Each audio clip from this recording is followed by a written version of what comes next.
Hello. Do you want to play a game? Starting off this countdown, we have the angel trap. So this trap was featured in Saw 3. The victim of the trap is Detective Allison Carey. Basically, she is strapped into this leather harness and the device is hooked into her rib cage while she is slightly suspended in the air. She has 1 minute to find a way out, or else the device will rip her rib cage apart and she'll spread open like angel wings. Hence why the trap is named the angel trap. Now the trap is locked together with a padlock. The key to opening the trap rests in a jar of acid. So she has to reach into the acid to retrieve the key before it dissolves and the trap rips her apart. While doing so, her hand gets badly burned by the acid and she struggles to get the device off. I mean, she ends up unlocking it but doesn't slip out in time and she gets ripped right open. It's pretty gruesome. Now, Allison Carey was abducted and placed in this device because she was a detective working on John Kramer's case. He then decided to target her because she has a morbid obsession with the fates of dead people. But in the end, she didn't survive and she gets to join all the dead people that she has fascinated about. In our fourth spot, we have the mausoleum. Featured in Saw 4, this scene begins with two people trapped in a mausoleum.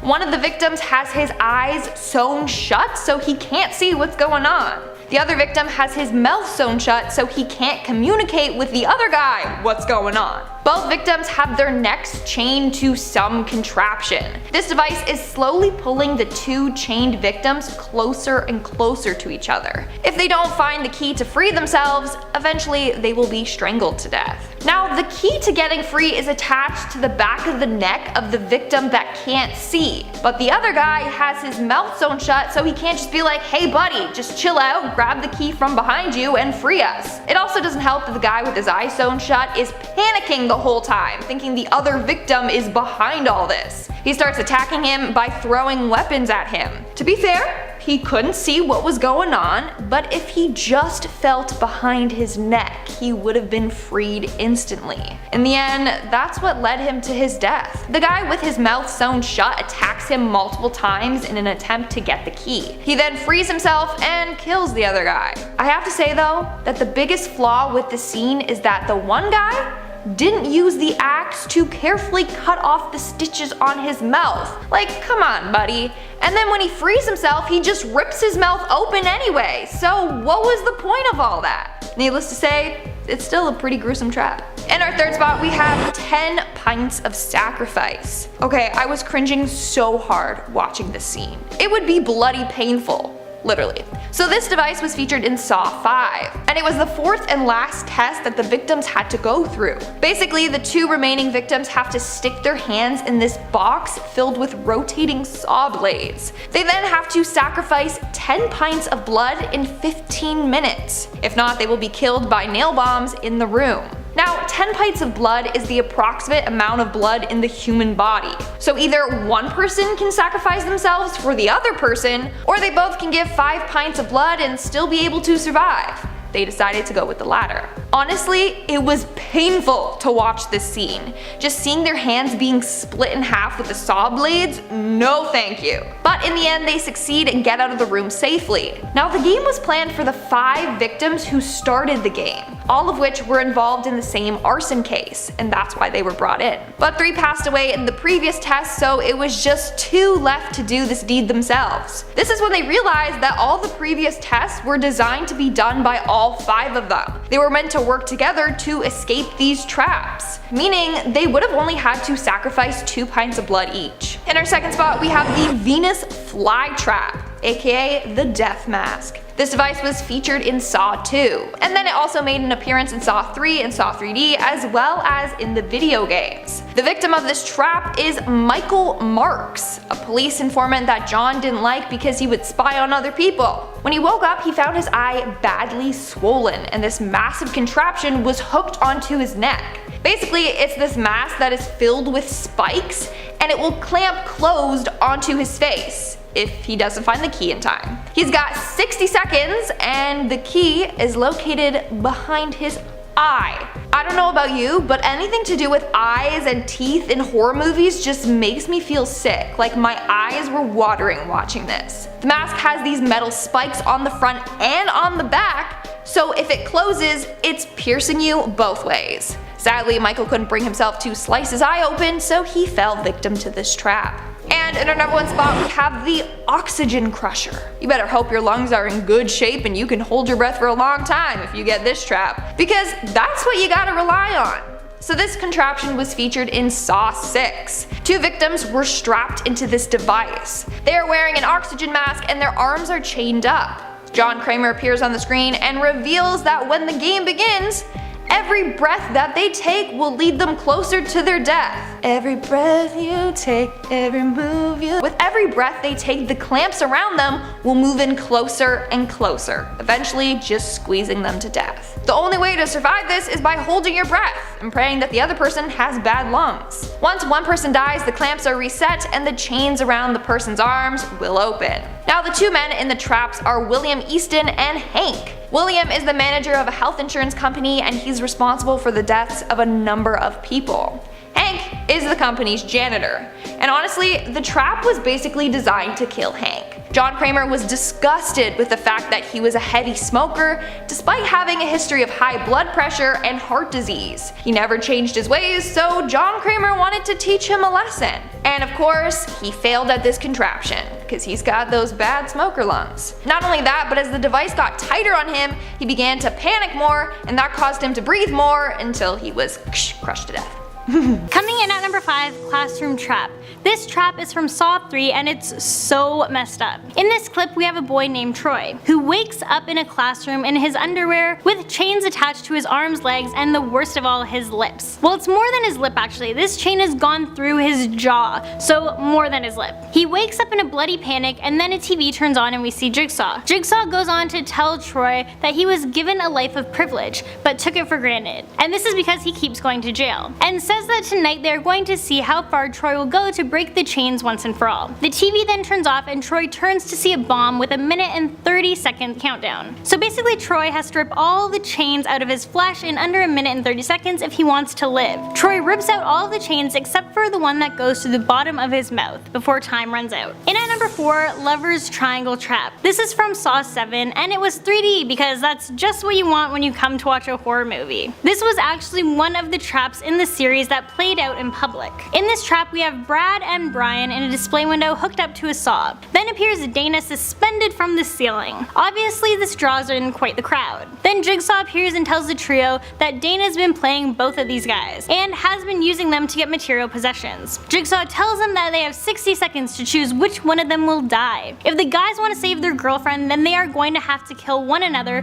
by pushing the saw all the way to the other side and cutting into the other person's chest. Or they could leave the saw in the middle, and that would cause it to cut into their beloved girlfriend. The saw starts up and Dana tells Brad to kill Brian. Obviously this infuriates Brian, so he uses all his strength and slightly cuts into Brad. Then Dana's up there saying that now she loves Brian. Brian tells Dana to f herself and pushes the saw to the middle of the table. Brad and Brian make a pact to let Dana die since she was clearly a liar. And then the saw slices into Dana's stomach and she gets cut in half and her intestines fall all over the floor. Yeah guys. Message here, don't cheat. In at number 3, reverse bear trap. Okay, this is one that's always stuck with me and completely freaked me out. It's from the first film, and whenever I think of the Saw movies, I think of this trap. It's a rusty helmet-like thing that's hooked onto a person's upper and lower jaw, and once it goes off, it essentially rips out the person's jaw. In the first film, this trap was used on a heroin addict named Amanda. It actually did have somewhat of a happy ending. In order to get this thing off of her face, Amanda must retrieve a key out of the stomach of her dead cellmate. So she cuts open the cellmate, gets the key, and is able to free herself just before the trap goes off. This device actually appeared 2 more times in the series, and it was even used on Detective Hoffman, who wasn't as lucky as Amanda and actually had half of his jaw ripped off, and it was also used on Jigsaw's wife and it killed her. It is without a doubt the most memorable device in the Saw franchise. In at number 2, Angel Trap. This trap is from the 3rd Saw movie, and it involves Detective Allison Carey, who was in the first 2 Saw movies as well. For this trap, Allison is suspended in the air in a harness. and she's hooked up to the ceiling with brackets connected to her ribcage. She has 1 minute to escape before the trap goes off and rips open her chest. The only problem is the key to release herself from this harness is beside her in the bottom of a large jar filled with acid. She's warned that if she doesn't act quick enough, the key will dissolve in the acid. So she does it. She actually sticks her hand into this jar of acid. Her skin's burning and peeling away from her bone, but she manages to get the key. She then unlocks the harness, but little did she know Jigsaw never had any intentions of setting her free. The trap goes off and her chest is ripped open. And in at number 1, Venus flytrap. This is from the second Jigsaw movie and it's extremely gruesome. In this one, Michael is attached to what Jigsaw refers to as a death mask. It's on a spring timer. He only has 60 seconds to find the key and free himself before the trap's 2 nail spiked halves close in on his head. The best part is the key to unlock this mask is implanted behind his eyeball. So he needs to basically cut off his eyeball to free himself. Yeah, it's disgusting. Starting off this countdown, we have the Cube flesh slicing laser. Cube is a 1997 Canadian science fiction horror film directed and co-written by Vincenzo Natali. The film begins with 5 strangers trapped in a room with no memory of how they got there. The room is a cube with hatches in its walls. But if you open these hatches, it will just lead to another cube identical to the one before. So it seems like they're trapped in an endless puzzle of cubes. But there's more to it than just that. The cubes also have different traps in them that can easily kill its victims. The characters then have to avoid being killed in a claustrophobic environment, which makes them extremely paranoid and confused. Now there's 2 traps that I want to talk about. First off, let's look at the acid trap, and it's just how it sounds. It's a trap that squirts out acid and burns one of the characters' face right off.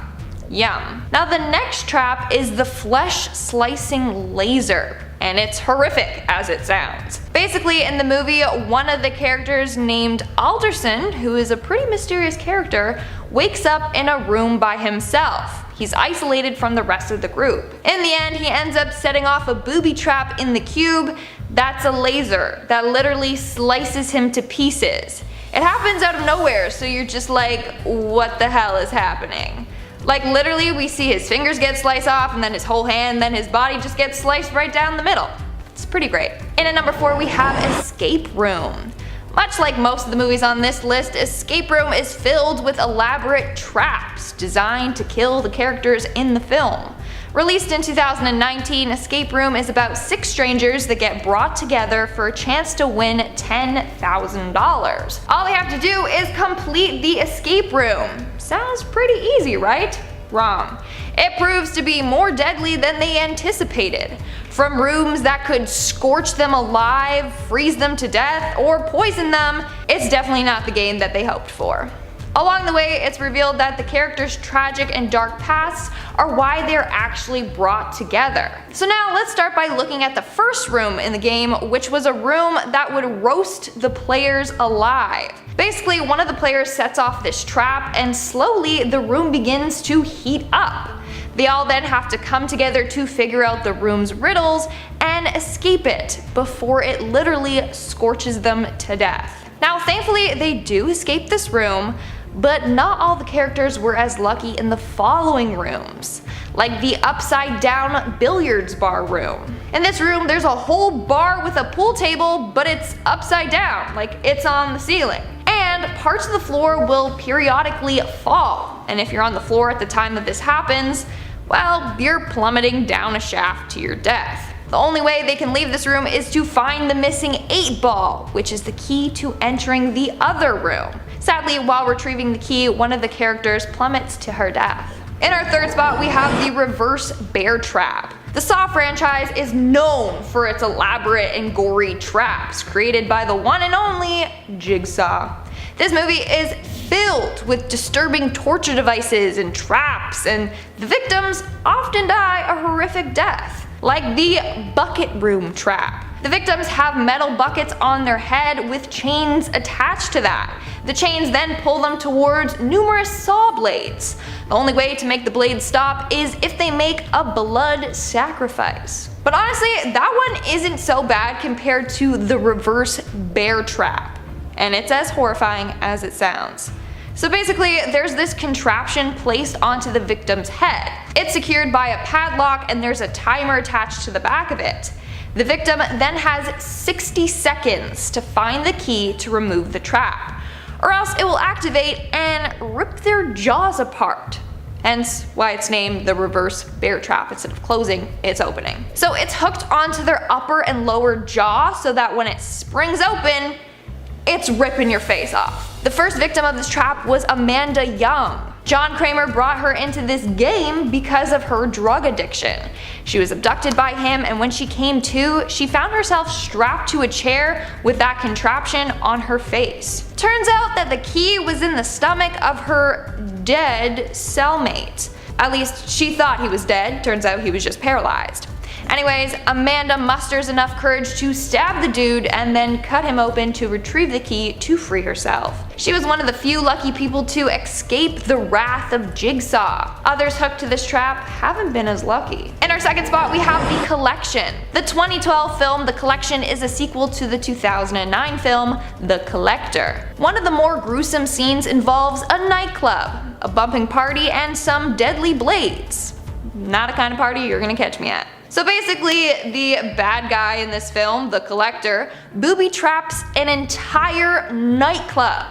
It starts off with the main characters of the film going to this party, but one of the characters sees her boyfriend with another woman. Being upset, she leaves the dance floor and unknowingly sets off a booby trap. From there, massive blades start coming down to the dance floor, ready to chop up the distracted dancers. And in a very bloody scene, it does just that. But the Collector doesn't stop there. The survivors weren't safe for long. Afterwards, they get trapped in this cage, and the roof of the cage starts lowering down on the panicked victims. And sadly, they didn't escape that, so they all got squished to death. It's quite an elaborate trap if you ask me. It's also very dark and gory to watch this all happen. And in our number one spot, we have the shotgun carousel. Not gonna lie, I could have made this list entirely with traps from the Saw movies. Jigsaw, or John Kramer, has taken the lives of countless victims with his gruesome traps. This time, we have the shotgun carousel. It was featured in the 6th movie of the Saw franchise. 6 people were chained to a pole of a rotating playground merry-go-round thing.